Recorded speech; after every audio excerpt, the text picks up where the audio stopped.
Hi everybody and welcome to Heel Heat. This is our WWE show for the week. My name is George Coles. This is my tag team partner, Epico. Thanks, Primo. Gary Rhodes, everybody. And before we get into the show, we're taping this a day later than we normally do, but because of that, something happened yesterday. Now, we want to dedicate this show to the memory of Paul Bearer, a.k.a.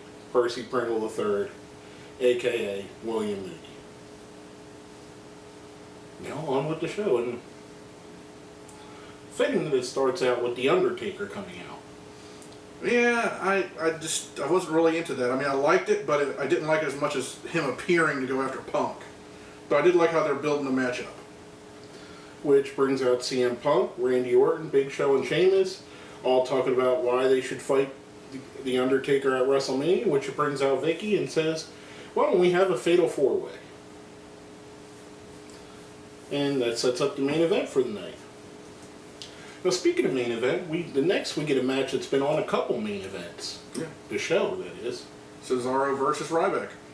This is about, what, the fifth or sixth time they've done these guys. It's almost like, what was it, Show and Barrett that they were, not Show and Barrett, Sheamus and Barrett that they did, where they ran them almost every show. Yes, and I like Cesaro. I'm not a giant fan of Ryback, but I'll respect the guy. Yeah. But I'm kind of tired of this match because you're kind of burying Cesaro. Cesaro's going to lose. Who's been a long-time U.S. champion at this point. What's it been, about 6-7 months now? SummerSlam, wasn't it? Yeah. So about 6 or 7 months he's been champion, and he's losing on a constant basis to Ryback. One of two things needs to happen. Either they need to not make it a non-title match, or he needs to move on and get somebody he could beat. Yeah. Because it doesn't help to make your champion lose every week. Now, I did like what happened after the match when Henry and Ryback met face-to-face. Where they did the walk-by? The walk-by. They're building up for their match. You know what's funny? It's the old school Raw, and that was kind of an old school move. It was an old school move, and I liked it. It's kind of like, remember before they had the Lesnar and Goldberg match? They did that too. A few other scenarios. Who did Flair walk by at the one Royal Rumble? That was DiBiase. But it was like he was handing a torch. DiBiase was handing a torch over to Flair. Yeah. So it was a nice little thing. I hope looks to be that'll be a match at WrestleMania, which they're already starting to round off the card for WrestleMania. But Henry comes in and does a squash match on Ryder. On Zack Ryder. Yeah. Now, I want to talk about this for a couple of seconds here. Okay. You got a guy here, Zack Ryder, who admittedly the office isn't behind. It does not look like they're behind him at all. However, the guy went out, busted his ass on his own. Now, I'm not a huge Zack Ryder fan. You're not a huge Zack Ryder fan. Respect the guy. The guy went out, he busted his ass, and he has a huge, huge following. I mean, the guy has as many followers on Twitter as CM Punk and John Cena, who are legitimately your 1 and 2 guy in the company. And he sells merchandise like crazy. You can look in the crowd, see all the Zack Ryder stuff. You can hear all the chants for him, the woo woo woos, all that stuff. However, the only time we get to see him on TV is when he's getting buried. I mean, in my opinion, they're missing the boat on this guy so bad. I mean, I'm not saying he should be the world champion. I'm just saying he should be on TV more, and he shouldn't be relegated to guys like Mark Henry's jobber. Not that that's a bad position. I mean, but you got a guy that you could get behind. If they got behind him, imagine how much more merchandise. Well, he's a strong Intercontinental or U.S. champion, you know, if being the case may be. I say after Mania, I think they should give him a little bit of a run with the Intercontinental title. What's it going to hurt? Exactly. You know, the Intercontinental title doesn't mean as much as it used to. It used to be the #1 belt, really, because all your workers had it while Hogan had the WWE title. But that was just my little pet peeve on that one. And the third match of the night continues on this theme. Exactly. We had The Miz versus Ziggler. Miz had Ric Flair in his corner, and Ziggler had his crew in his corner. Again, Miz beats Ziggler. Ziggler's on a big losing streak. A guy with the Money in the Bank case is in a losing streak. So far on this show, we got Cesaro, U.S. champion, losing.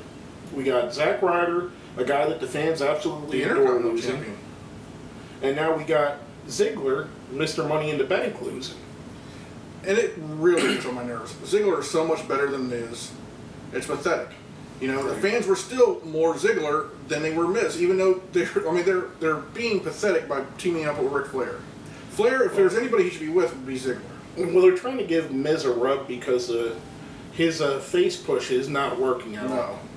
And the only thing I could see that would make this work, in my opinion, is if at some point there's a Miz versus Ziggler match, maybe even Mania, where Flair turns and helps Ziggler. Something has to happen. Something like that. I just don't get it. They seem to be burying the guys that have the most momentum behind them, and it doesn't make sense to me. Now, we come after that, we have, what was it called, the debate, or, I don't know, I forget what they called it. The Rock? The Rock and John Cena went to the ring and basically cut promos on each other. Terrible promos. I will say this though, at least this time they were serious. No Fruity Pebbles, no Yes. Kung Pao bullshit.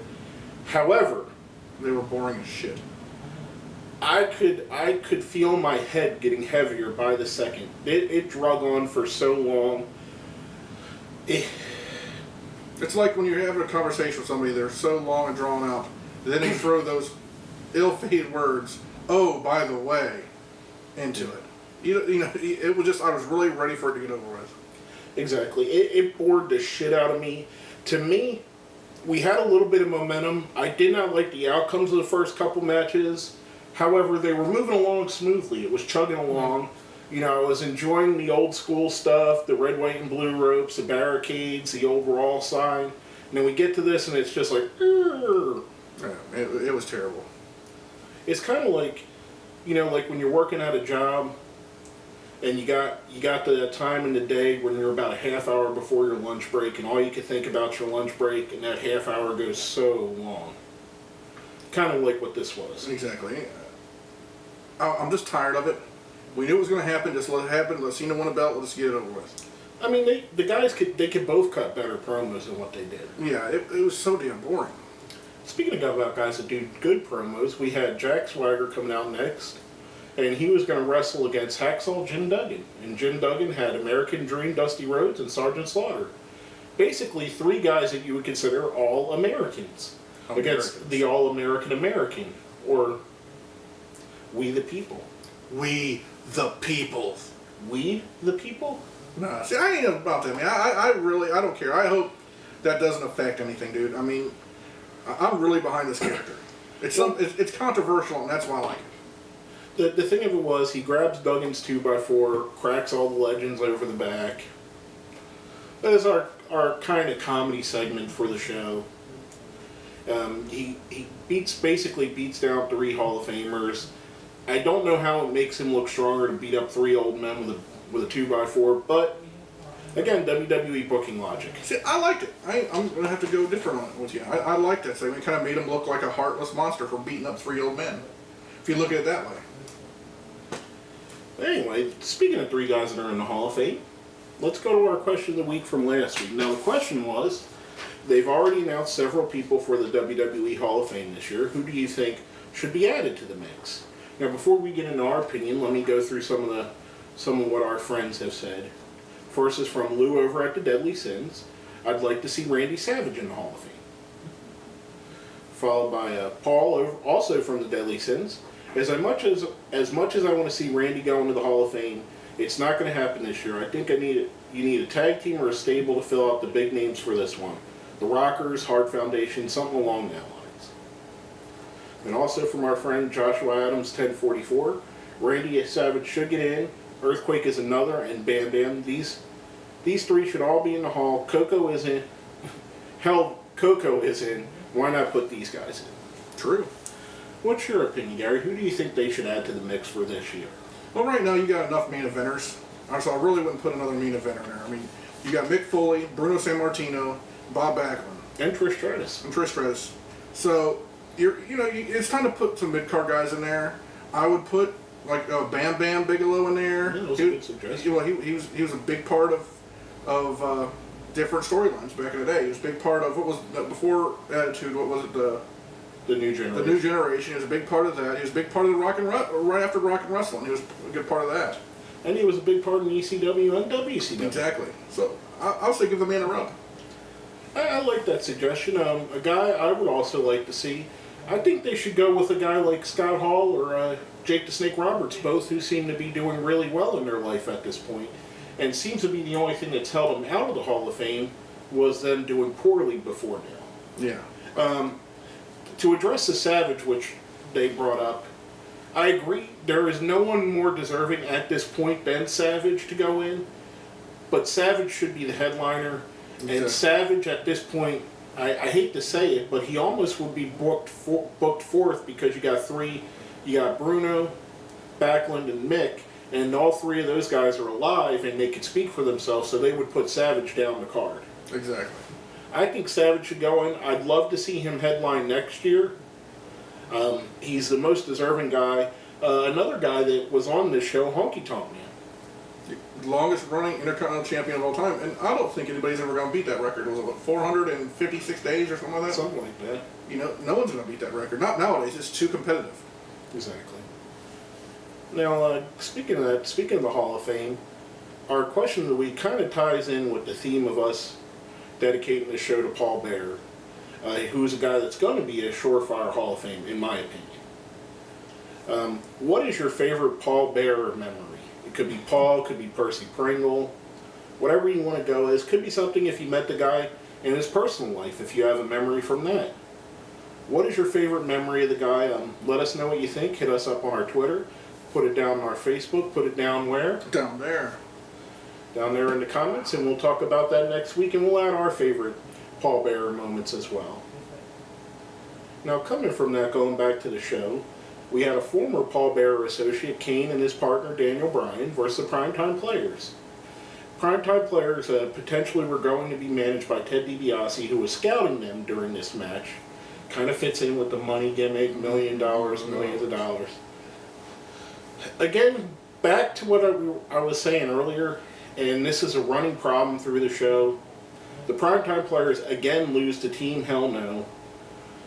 They're squashing these guys. Not that I'm saying that I don't like them, that I like them better than Team Hell No, but to lose to the same guys over and over again just destroys credibility. Exactly. And this is my problem.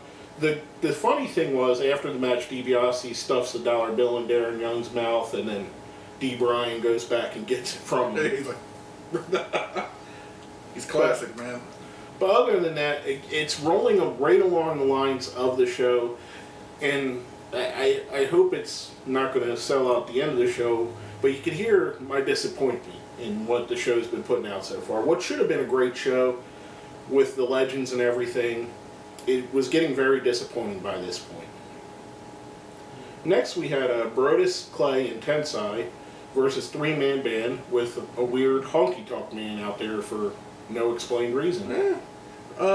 I've noticed the Tensai has a new outfit now. Kind of makes them look almost like Brodus. It makes them look like a tag team.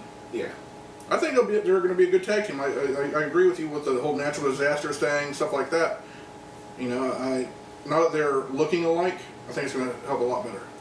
I hope it pulls them all away from these comedy stuff more, though, and they get to see more of a serious side of them. It's okay to be comedic every now and again. Team Hell No throws comedy in all the time, but to add to that some more of a texture to their characters, more of a serious side. I was hoping the Tensai would bring the more vicious side out of Brodus Clay. Kind of like, almost like a Festus kind of deal, where before the match they could be as goofy as they want, that when they get in the match they destroy everybody, and then after the match is over they go back to being dancing around. They have the potential to be the baddest tag team in the company. Yeah. You know, they have the size, and before Brodus was babyface Brodus Clay, when he was Alberto's dude boy, he was pretty much of a badass, you know, during the whole situation with Edge and Christian and all that stuff. So, I mean, he has the potential to be a bad son-bitch. Exactly. Now, after that, we had the match was supposed to be Kofi Kingston versus Fandango. Got to emphasize on the A. However, Fandango came out and said he's not going to wrestle until somebody gets his name right, which he did the same thing on SmackDown. They go too much longer with it. It's going to be a joke, kind of like Brodus is going to debut last year. And then when he finally debuted, it wasn't nothing like what you thought he was going to be. I think the kid, Johnny Curtis, is a good talent. I've seen him wrestle in FCW and NXT, he's a good worker and he's got a good look to him, and I think he could actually make this crap gimmick work. But if they keep dragging this, he's going to start stuff out, I think it's going to lose interest in it. Exactly. I would say if it goes past, if next Monday night he hasn't debuted, I've already lost interest myself. Oh, plus the whole Fandango advertisement, how many weeks have we been hearing that? You know, it's time for a guy to start wrestling. It's getting close to Mania. Exactly.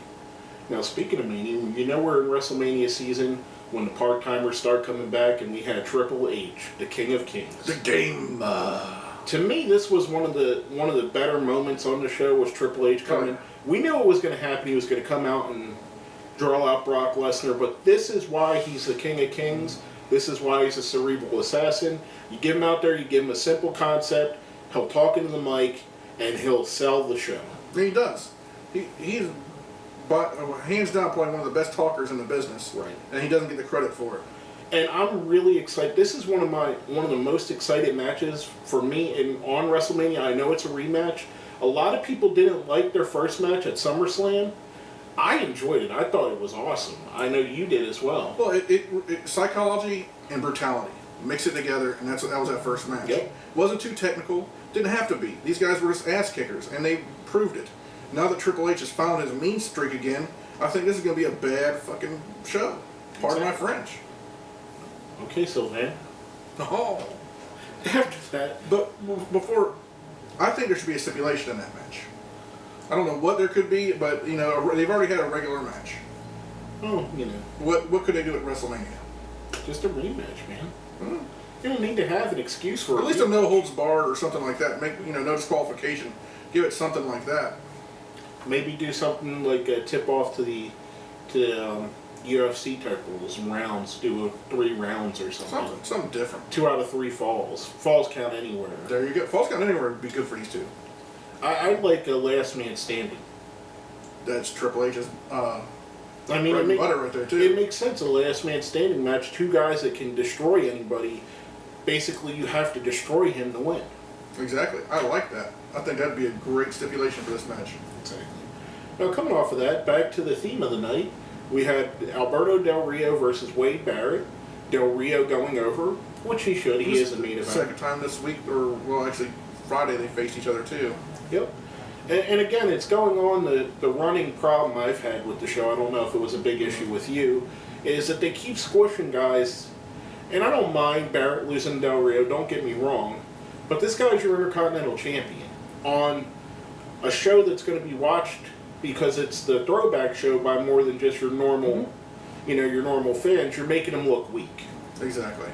And that's been my problem all throughout the show, is who they've had do the jobs. Not that it's pro wrestling. Wins and losses don't matter really, but it does hurt the character if they're continuously losing. True. But the next segment was one of my favorites of the night.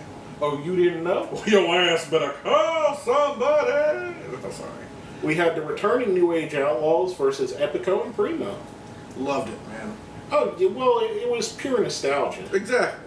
That was the only reason to get hyped up for this. The Outlaws looked great. Oh, yeah. Road Dogg looks as skinny as he's been in probably 20 years. Well, I was saying, Road Dogg is actually, I think, in better shape now than he was when they were in the Outlaws, I think. Well, I think Road Dogg stopped doing drugs. Yeah, he's clean and sober now. That's why he got hired in. Yeah. Because, he's part of the he's part of the team or something like that. Yeah, something in there. And Billy Gunn looks amazing. Dude. He looks as good as he did back in the day, except for with a receding hairline. Exactly. Billy Gunn has always been one of the best built performers that can really go. Yeah, he could go. He was like your Shelton Benjamin before there was Shelton Benjamin. Because he was built, he was athletic, he was fast, and he was agile. There are certain things Billy Gunn could pull off, like the leg drop off the top rope. No one else could pull it off as good as him. No, what Cena does, it looks like shit. No, when Billy Gunn did it, it looked awesome. I mean, shit gimmicks or whatever, the guy was a great performer, and the Outlaws was his best time. I mean, I like the Smoking Guns time, but him and... You know, like Rockabilly? Or The One? Or Billy and Chuck?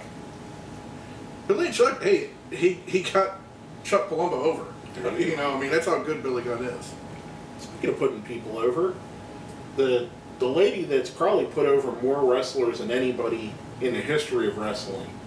Mae Young came out with a celebration for her 90th birthday, which is actually next week. I looked it up. Yeah. But they had all the guys out. I thought it was funny that at one point they had to cut away from Mae real quick because Mark Henry went over and gave her a hug. Did you see that? No, I didn't see that. They had to, because Mark broke character and walked over and gave her a big hug. Oh, yeah. They had to cut away and show a shot of the crowd because you could see him about to hug her, and then it cuts real quick. Mm-hmm. But they had, a lot of faces. A couple of heels were out there. It was a great thing. And I gotta imagine that it was Mae Young's idea for CM Punk to interrupt it and walk right through. Yeah. I gotta imagine, because that's the kind of person she is, and that's the kind of thing she would want to do. Well, this woman's 90, well, she'd be 90 years old, and she dedicated her whole life to wrestling. Oh, yeah. You look at her, she's still, well, she wishes she was 50 years younger and still in the ring. Where was her son? That ungrateful bastard didn't come to her 90th celebration. Happy birthday! Happy birthday! What the hell, man? I would like to see her son. Well, this wasn't comedy, this was flashback night. Nostalgia. Her son's still awesome. That was good. Anyway, after that, we had CM Punk storm to the ring for the fatal four-way between him, Orton, Sheamus, and Show. I don't really think it was a fatal four-way. It was more of a one-on-one with guys resting. They never had any real four-way interaction. I liked the Punk psychology, how he was coming in after everybody hit a big move to try and steal a pin. I liked that. I liked the end when with all the finishers were hit and Punk standing tall. That was the best part, man. I kind of thought it was going to be a Shield run-in to help Punk, but Punk won it clean. The things I liked about Punk getting over at Orton, because Orton just said right during the show earlier that, I beat you at WrestleMania 2 years ago. Yep. So this was his get back. So it was perfect that he had to pin Orton. Plus, it legitimized him. It helped him get over the loss he had last week to Cena. Yep. And the Rock losses. And you got Punk win, setting up the match at WrestleMania against Undertaker, which brings out Taker again. Doesn't quite make it to the ring again. Stares down Punk for a bit. We go off the air. And, What's your thought of the show? What would you rate it? Well, we'll talk about the rating system real quick before we go to the ratings. Okay. To remind the people. Oh, yeah. We go 1 to 5. And our rating systems are basically this, if you haven't seen us. 5 being the best, 1 being the worst. 1's a John Cena, 2's a Big Show, 3's a Sheamus, 4's a Daniel Bryan, 5's a CM Punk. I'm calling it a John Cena the whole way. Really? There's 4 things on the show that I enjoyed. The Mae Young celebration with the interruption, and Punk winning. Didn't like the match. Punk winning I liked. The Outlaws I loved. Triple H I loved. That's about it. I thought there was more, but that's looking back at it. I thought I was going to be bad saying a Big Show, but no, it's a John Cena. This was a 1. I was so excited for this Raw. The old school Raws, they get me. They tug at my heartstrings. Mm-hmm. And this was probably the worst Monday Night Raw that I've seen in probably 5 years. It was boring. It was predictable. The guys they buried guys that I didn't think they should have buried. And it was just, in my opinion, it was a terrible Monday Night Raw. Well, you've talked me into a Cena, my friend. I was going to go Big Show beforehand all day. I was thinking, it was just terrible, It was one of the worst. It's one of the worst Monday Night Raws that I can remember. The Outlaws were the only saving grace to me. I didn't like Cesaro getting squashed. I liked the Swagger attack. I know that you didn't like that, but I liked that. Other than the outcome of the main event, the Mae Young little thing, Triple H's promo, and the Outlaws, it was garbage. The whole rest of the show was garbage. My opinion. I agree with you. But basically, that's all I got to say about that. Is there anything else you need? That's it for me, my friend. Well, my name is George Coles. I'm Gary Rhodes. And this has been Heel Heat.